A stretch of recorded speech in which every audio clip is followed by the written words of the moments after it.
আসসালামু আলাইকুম। কেমন আছেন সবাই? আশা করছি সকলে অনেক ভালো আছেন। ঈদ যেহেতু চলে আসছে, তো ঈদের ড্রেস হিসেবে কিন্তু আমরা বেশিরভাগ সবাই কিন্তু ড্রেস বানিয়ে পরতে পছন্দ করি। আর গজ কাপড় দিয়ে আজকে এই সারারা ড্রেসটা কিভাবে তৈরি করেছি সম্পূর্ণ ভিডিও আপনাদের সাথে শেয়ার করব। তো প্রথমে আমি কিন্তু আস্তরের কাপড় নিয়ে নিয়েছি, আর তার সাথে নিয়েছি সিকোয়েন্সের কাপড় কালো রঙের, আর তার সাথে নিয়েছি সারারার জন্য জর্জেটের কাপড়। আর আস্তরের কাপড় সেটাও কিন্তু আমি এই কাপড় অনুযায়ী কিন্তু মাপ মতো নিয়ে নিয়েছি। এখন প্রথমে আমি সালোয়ার কামিজটা কাটবো, তো আস্তরের কাপড়টা আগে কেটে নিব। প্রথমে কিন্তু আমি লম্বায় 35 ইঞ্চি নিয়েছি, যেহেতু সারারা ড্রেসগুলো একটু শর্ট হয়, এবং আমার বডি মেজারমেন্ট অনুযায়ী কিন্তু আমি মাপগুলো নিয়ে নিচ্ছি। যারা সালোয়ার কামিজ কাটিং জানেন বা সেলাই জানেন তারা কিন্তু আসলে বুঝতে পারবেন দেখে যে কিভাবে তৈরি করেছি, কারণ এটা অনেক সহজ একটা বিষয়। এরপর নিচের অংশ যতটুকু আমার ঘের লাগবে ততটুকু নিয়ে কিন্তু আমি কেটে নিয়েছি। এরপর আমি সিকোয়েন্সের কাপড়টা এটা নিয়েছিলাম 2 গজ কাপড়। তো এটা হচ্ছে 3 হাত বহরের কাপড়, যার জন্য 2 গজের মধ্যে আমার ড্রেস হয়ে তারপরও কিন্তু অনেকখানি কাপড় থেকে যায়। এখন আমি আমার যতটুকু কাপড় লাগবে ততটুকু কাপড় কিন্তু এরকম করে 2 ভাঁজ করে নিয়েছি, যেহেতু সামনের এবং পিছনের পার্ট দুটোটা একসাথে কাটবো। এরপরে আমি যে আস্তরের কাপড়টা কেটে রেখেছিলাম সেই কাপড়টা উপর থেকে রেখে দিব। এরপরে এই কাপড়ের মাপেই কিন্তু আমি এটা কেটে নিব, কিন্তু নিচের দিক থেকে প্রায় 2 থেকে 3 ইঞ্চির মতন কাপড় আমি একটু বেশি রাখবো। আমি 2 ইঞ্চির মতন রেখেছি বেশি। এরপরে কিন্তু আমি এটার মাপেই কিন্তু কেটে নিয়েছি। এখন আমি হাতাটা কাটবো। তো হাতা কিন্তু আমি একদম ফুল হাতা দিব লম্বায়, এর জন্য আমি 23 ইঞ্চি নিয়েছি। আপনারা 3/4 চাইলে 3/4 দিতে পারেন। এটা সম্পূর্ণ আপনাদের ইচ্ছা অনুযায়ী কিন্তু আপনারা মাপটা নিতে পারেন। তো এটাও কিন্তু আমি কেটে নিয়েছি। এখন আমি কিন্তু সালোয়ারটা কেটে নিব।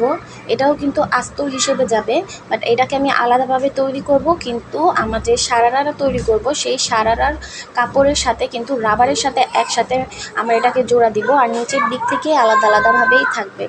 কোমরের অংশ যতটুকু লাগবে এবং লম্বা যতটুকু লাগবে নিয়ে আমি কিন্তু কেটে নিয়েছি। নেওয়ার পর আমি কিন্তু সারারাটাও কেটে নিয়েছি, কিন্তু কোনো একটা কারণে ভিডিওটা মিস্টেক হয়ে যায়, যার কারণে সেই ভিডিওটা কেটে যাওয়ার কারণে আমি আপনাদেরকে কাটিংটা দেখাতে পারলাম না, বাট সেলাইটা দেখাচ্ছি।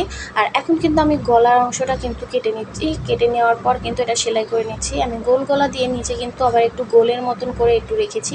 আর এই 2 সাইডের যে চোখা অংশ, এই 2 সাইডটার মধ্যে কিন্তু আমি ফিতা অ্যাটাচ করব। দেখতে পাচ্ছেন আমি কিন্তু এরকম লটকনের মতন ফিতা বানিয়ে নিয়েছি। আর এই ফিতাটা কিন্তু ভালো করে সেলাই করে তারপরে কিন্তু আমি ড্রেসটাকে কিন্তু কমপ্লিট করব, সামনের গলাটা। এখানে চাইলে কিন্তু আপনারা যে কোনো রকমের গলা দিতে পারেন, তো আমি কিন্তু এরকম একটা গলা দিচ্ছি। আশা করছি বিষয়টা বুঝতে পেরেছেন কিভাবে তৈরি করেছি। এরপর পিছনের গলাটাও কিন্তু আমি সেলাই করে নিয়েছি। এবার আমি কাঁধের যে অংশটা সেটা সেলাই করে নিব। যেহেতু সিকোয়েন্সের কাপড় কাঁধের অংশটা দিয়ে একটু বিঁধতে পারে, যার জন্য কিন্তু এটাকে আমি ভেঙে তারপরে সেলাই করে দিয়েছি। এতে করে আপনাদের গায়ে ব্যথা পাওয়ার কোনো সম্ভাবনা থাকবে না। এবার নিচের যে অংশটা সেই অংশটা কিন্তু আমরা সেলাই করব। তার আগে কিন্তু আমরা হাতাটা সেলাই করছি। আর হাতাটার মধ্যেও কিন্তু আমরা আস্তরের কাপড় দিয়েছি। আমরা ফুল হাতার মধ্যেই কিন্তু আস্তরের কাপড় দিয়ে তারপরে কিন্তু হাতাটা তৈরি করছি। এরপরে হাতাটা লাগিয়ে নিব। হাতা লাগানোর পর আমাদের বাকি যেই সাইডের কাজগুলো সেগুলো আমরা করে নিব। যারা সালোয়ার কামিজ কাটিং এবং সেলাই জানেন তাদের কাছে কিন্তু এটা একদম সহজ। আর যারা জানেন না সালোয়ার কামিজ কিভাবে কাটিং এবং সেলাই করতে হয়, এটার জন্য আপনাদের আমার ইউটিউব চ্যানেল যেতে হবে, এবং সেখানে কিন্তু সালোয়ার কামিজ এবং অন্যান্য ড্রেসগুলো কিন্তু কিভাবে তৈরি করতে হয় সব কিছু ডিটেলস কিন্তু এখানে দেওয়া আছে। যারা নতুন তাদের জন্যও কিন্তু খুব উপকারিত হবেন। এরপর সাইডের যে সেলাইগুলো এগুলো কিন্তু আমি দিয়ে নিচ্ছি। একদম নিচ পর্যন্ত কিন্তু সেলাই করে নিব, এবং এরপরে আরও একটা সেলাই কিন্তু আমি সাইড থেকে দিয়ে দিব।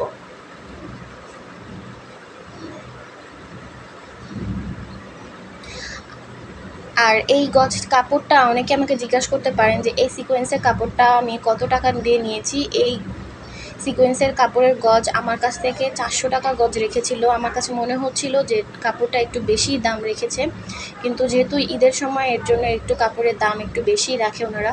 এরপরে যে সারারা ড্রেসটা নিচের সালোয়ারটা তৈরি করব সেটাও কিন্তু আমরা এরকম কুচি দিয়ে নিচ্ছি। যেহেতু আমি ডবল লেয়ারের দিয়েছি, তো 2টা লেয়ারের আমার কুচি হবে। তো একদম আমরা কিন্তু পরবর্তী যে উপরের লেয়ারের কাপড়টার সাথে যে কুচিটা দিব, মানে উপরের যে প্যান্ট, সেই প্যান্টের সাথে যেটা দিব সেটাও কিন্তু দিয়ে নিয়েছি। আর নিচের যে অংশটা সেটা কিন্তু এরকম হালকা 1/2 ইঞ্চির মতন কিন্তু ভেঙে তারপরে সেলাই করে দিচ্ছি। আর এই সারারা সালোয়ার কিভাবে তৈরি করতে হয় এটার ভিডিও কিন্তু আমার ইউটিউব চ্যানেলে দেওয়া আছে, যারা এখনও দেখেন নাই তারা দেখে আসবেন। আর ওইখানে কিন্তু একদম সহজভাবে সঠিক নিয়মে কিন্তু মেজারমেন্ট অনুযায়ী কিন্তু বলা আছে, আপনারা কিন্তু সেখান থেকে দেখে শিখে তারপরে কিন্তু নিজেদের ড্রেস কিন্তু নিজেরাই তৈরি করে নিতে পারবেন। কোনো একটা কারণে আমার এইটার কাটিংটা ভালো মতন করতে পারিনি, সেটা আমার ডিলিট হয়ে গেছে। তো যাই হোক, আপনারা চাইলে আমার ইউটিউব চ্যানেল থেকে কিন্তু এই সারারা ড্রেস কীভাবে তৈরি করেছি সালোয়ার, এটা কিন্তু শিখে আসতে পারেন। এরপরে কিন্তু আমরা সাইডের অংশগুলো সেলাই করে নিয়েছি। নেওয়ার পর এখন আমরা কিন্তু সালোয়ার আগে যেটা করেছিলাম প্যান্টের মতন করে, সেটা কিন্তু ভিতর দিয়ে ঢুকিয়ে দিয়েছি এবং কোমরের অংশটা সেলাই করে নিচ্ছি। যেহেতু আমাদের এই দুটোটা কিন্তু আলাদা, এখন আমরা রাবার লাগিয়ে নিব কোমরের অংশে। আর এটা কিন্তু কমপ্লিট হয়ে গেছে। আশা করছি বিষয়টা বুঝতে পেরেছেন। সবাই ভালো থাকবেন, সুস্থ থাকবেন।